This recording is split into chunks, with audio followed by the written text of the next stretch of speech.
Welcome, everyone, to the Pursuit Power Half Hour. I'm Banoo, and I'm so glad you're here for session 2 of our new series. This is all about helping you sharpen your edge in professional services with practical, no fluff strategies you can actually use to tackle the big challenges you likely face on a daily basis. I'm so excited to be joined by Julie Grove today. She is the Senior Manager of Resource Management and Anthology. Julie brings incredible insight and a contagious passion for all things resourcing. We'll walk through her blueprint for building a centralized yet flexible model that scales sustainably. You'll hear how to align teams around a shared operating model, track the right signals to prevent burnout, and balance global structure with local needs without slowing down delivery. This is a challenge that many that we talk to are working through within professional services and professional services delivery is how do you centralize resource management but not compromise local needs. So if that's the challenge you're working through, this is the session for you to listen to. I'm so excited for this conversation. Welcome, Julie. Thank you. I really appreciate you inviting me to be here. I'm very excited about it. Yeah, so am I. So let's start with introductions. I think it's important for the listeners to know more about you, so that if you can give us some background around your professional development, where you've been professionally and your job at Anthology, that'd be great. Sure, absolutely. So I've just been very fortunate to have a long, wonderful professional services career. And over the past 30 years, I've been in K-12 education, higher education, as a director of admissions at a college, and also working in big tech and then ed tech. And so I've loved it. I'm really enjoying it. Specifically, the last 10 years, I've worked in resource management, which is my passion. And my first experience starting 10 years ago was helping an already established RMO that had been around for many, many years have a restart, optimize their processes, and create a stronger governance, a more collaborative governance. So that was my first experience. Then I was invited to join a company to start an RMO for them from scratch. And as of late, I've been most recently working with a decentralized RMO to make it centralized. So love the challenges, embrace all of it. I just love to share how strategic and the value that RMOs bring to every organization. And I've really looked forward to this discussion. So thanks for inviting me. Of course. And, I'm going to start with you threw out centralization, and you've been busy centralizing where you are today. And I can tell you that it becomes a challenge with most prospects that we're working with to implement Kantata with, because they're going with one technical solution, right? And the typical conversation is, where are you at? How ready are you to centralize and standardize your processes? And just in talking to you, you have a great concept of centralization doesn't necessarily have to lead to rigid standardization and end up creating friction.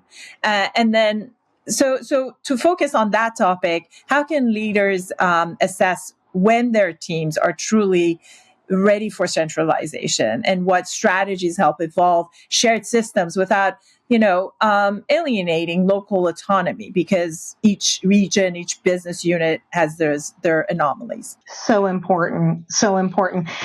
What I would say to anybody that is putting together a centralized model, first and foremost, what is critical is transformation begins with trust.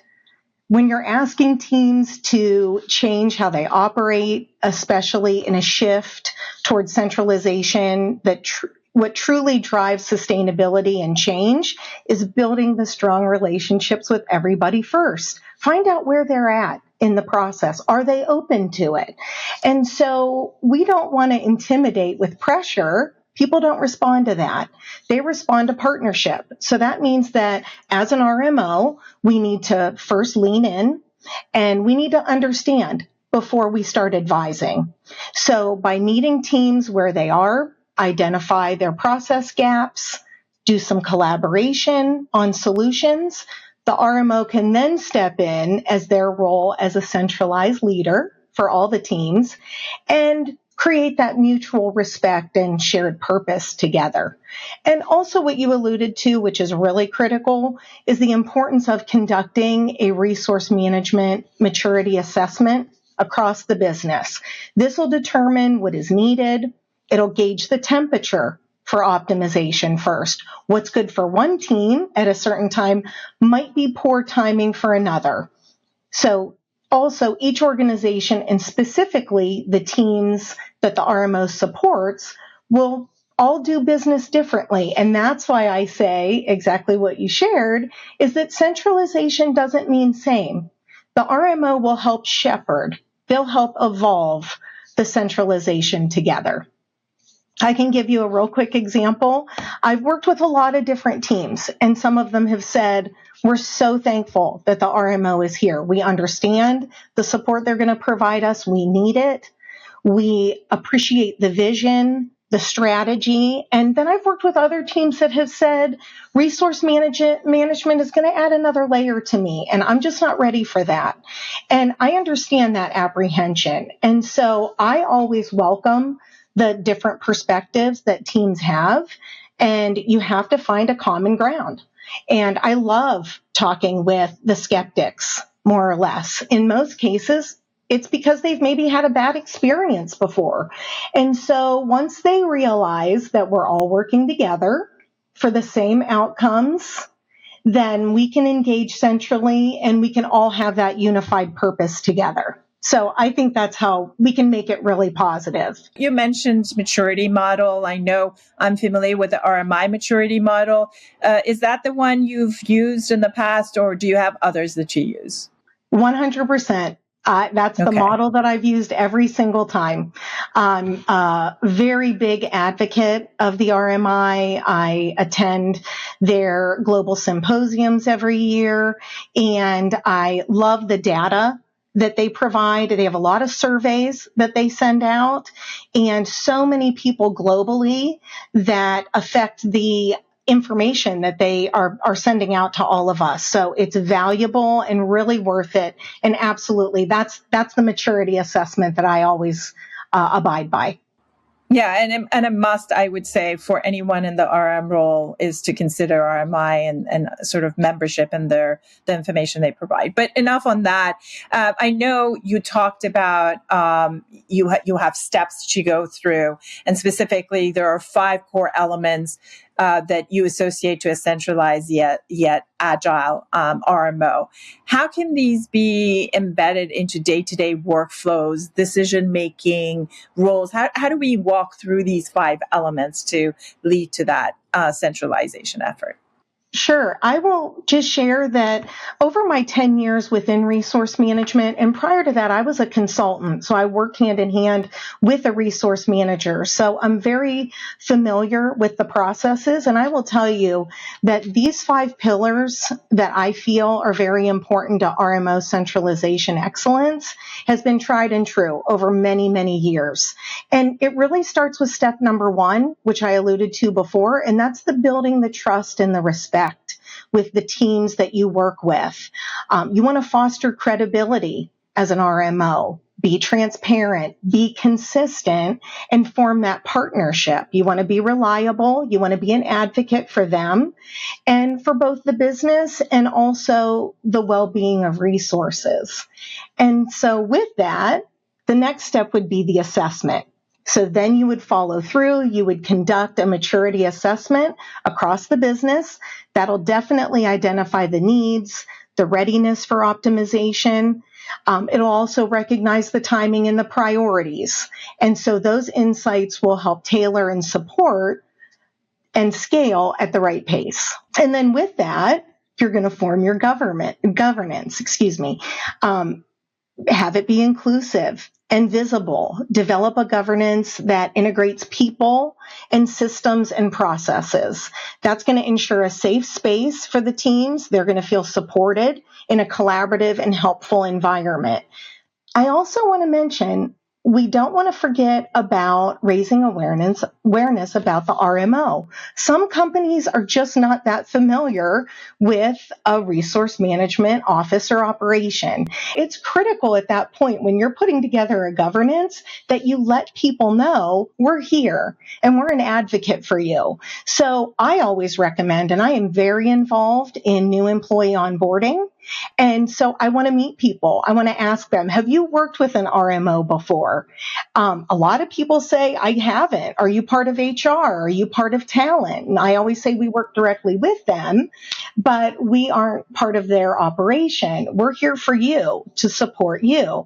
And so that's always interesting. And I encourage everyone to do the same and also create a feedback loop. Because we aren't customer facing in the RMO. We are not resource facing. And so having a feedback loop in place will allow for that communication and allow for continuous improvement. So that's an important middle step. That's step number 3. And then after that, you'll be able to have some measurement and some monitoring framework that you will have in place. This will be really important for leaders. They're going to want readout. They want the data. So they're going to want you to implement dashboards, KPIs, metrics, all of the regular reporting. That's essential. And this will assist teams to make smarter decisions, work centrally together with the RMO by focusing on outcomes and not feelings. And then lastly, operational standardization. A comprehensive tool is absolutely critical in this phase for consistency, reliability, being agile, and being accurate. That's what we always talk about in resource management. We have to be agile, but we have to be extremely accurate. And a tool is going to allow us to do that. And so a firm pulse on having a look at the forecast, as well as capacity, availability, balancing resources out before we burn them is critical for this process. We want to mitigate any risk and we want to support sustainability to prove that the RMO is really a trusted advisor. And I always add one last note here in this final process is the RMO, we serve all of our resources. That's what we are. We're their advocates. But please don't forget to be the advocate for your resource management team. The RMO needs to have awareness and at the strategic level for the leaders to understand what value the RMO is bringing to the overall operation. So it's critical that the resource managers have a path for growth and a roadmap so that they can advance in their careers as well. And I think that's honestly probably a whole nother topic that we could have another session on. I feel very passionate about that growth for RMs. I love the fact that if we walk through the 5 steps, there's so much that's laying the groundwork, and it's about the people, education, and making sure that you've set yourself up for success from a change management, because there's so much of what RM does that falls back onto people potentially, if they're not educated, feeling threatened, feeling that something that they have controlled in the past is being taken away from them. Whereas really the RMO function can be so empowering and enabling and setting the stage to make sure that everyone understands that that's the role that you're going to play. So I love that. I love the fact that you're promoting that. We want to be a help, not a hindrance. Always. Exactly. But then you reference governance, and that's an interesting aspect, right? When you're dealing with the complexity of wanting to have governance at the global level, but then you having the all the variations that you have at the local level, at each BU level, etc. How do you implement a governance system that accommodates? It's flexible enough to accommodate the localities, but meets you at the global level. It's a lot, and it sounds like a lot, but honestly, I feel that an effective global governance can be both scalable and simple at the same time. It's really the collaboration and the interlock of people, systems, and processes. So the systems, of course, your strong PSA tool. You have to have that. Your people and your processes and all of those things linked together.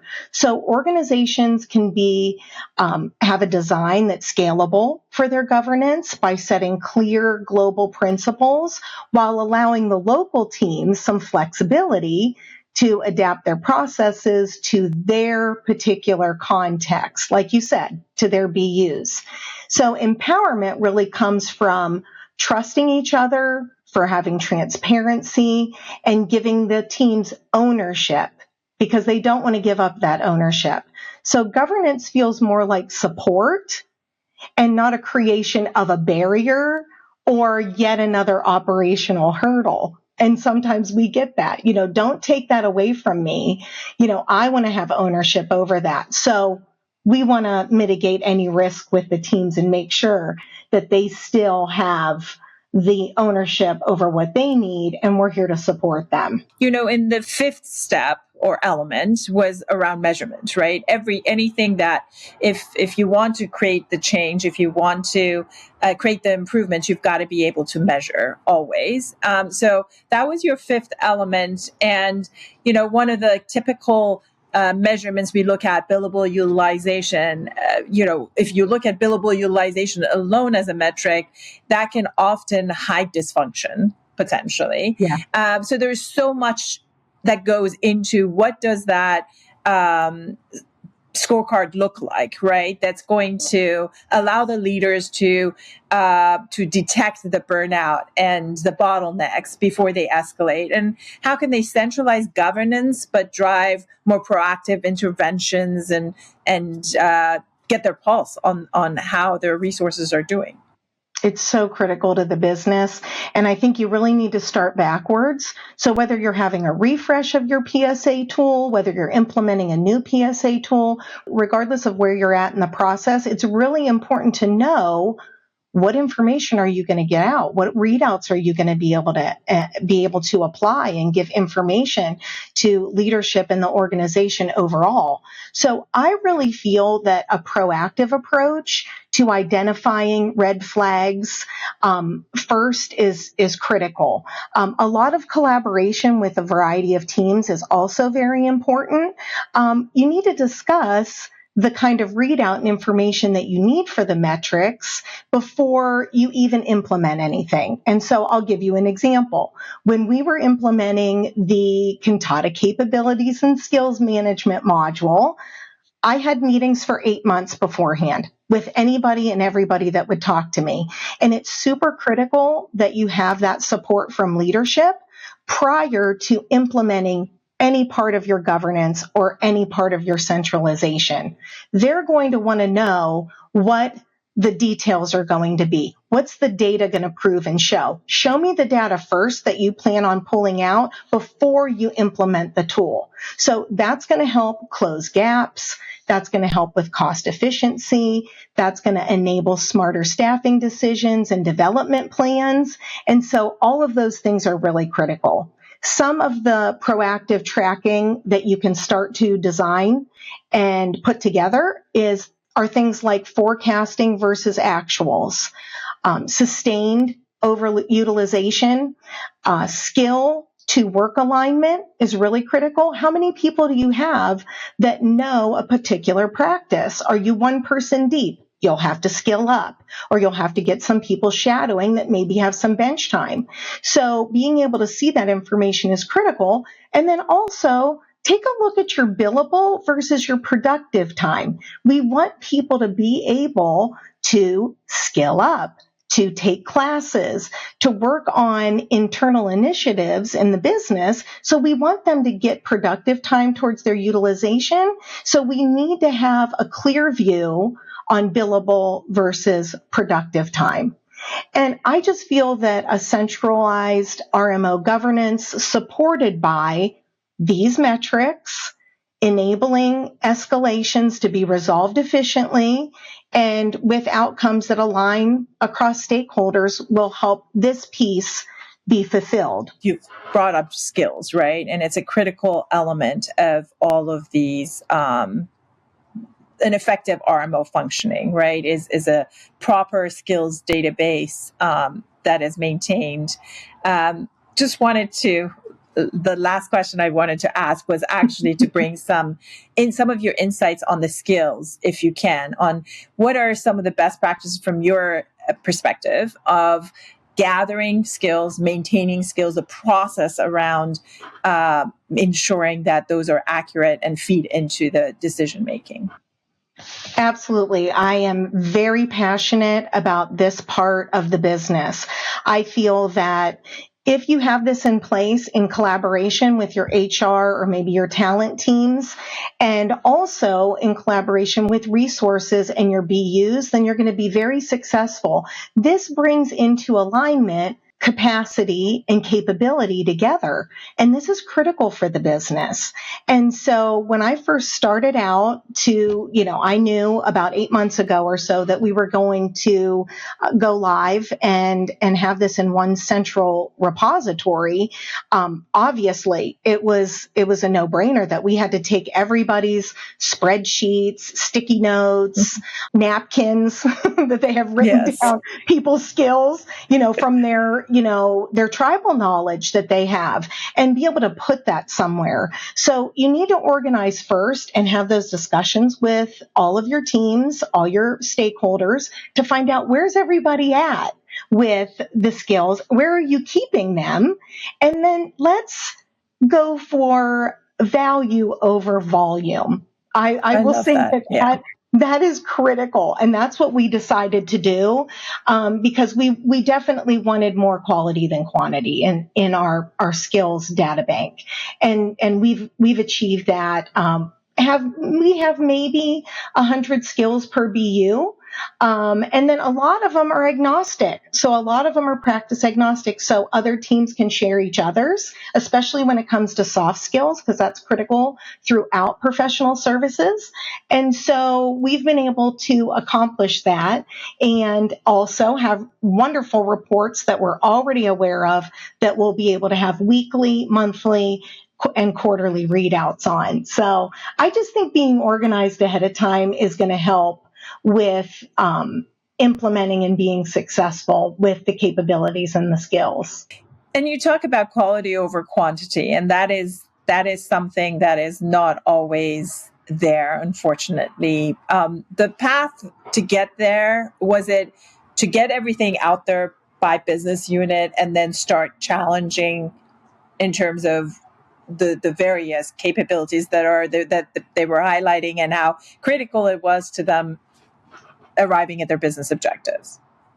When I first met with each of the BUs separately, after they decided what they wanted to do, I then had a collaborative BU meeting, kind of let them hash it out so that they could talk to each other and say, this isn't going to work. We need to do it this way. We need to make it simplified. And so they really helped to direct the most efficient way for the tracking of this information.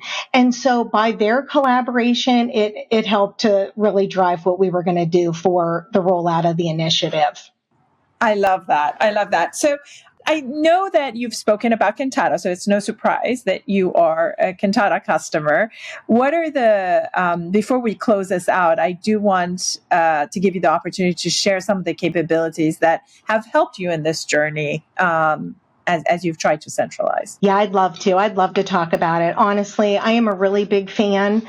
I love the fact that in using Kantata SX, we have so much out of the box that we can just use immediately that is really focused on resource managers and an overall resource management operation.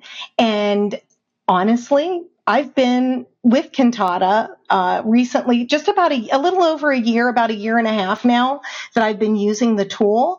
And it's just user friendly and it just helps us. It helps us to be successful in the daily processes that we go through, the support that we provide to all the BUs, project managers in particular, but then the long range plans that we have with forecasting and for our metrics long term.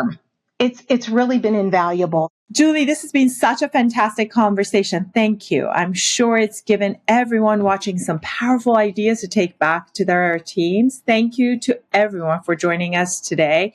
I hope you've been able to get some tools and tricks that you can take back to your business and make even more effective resource management.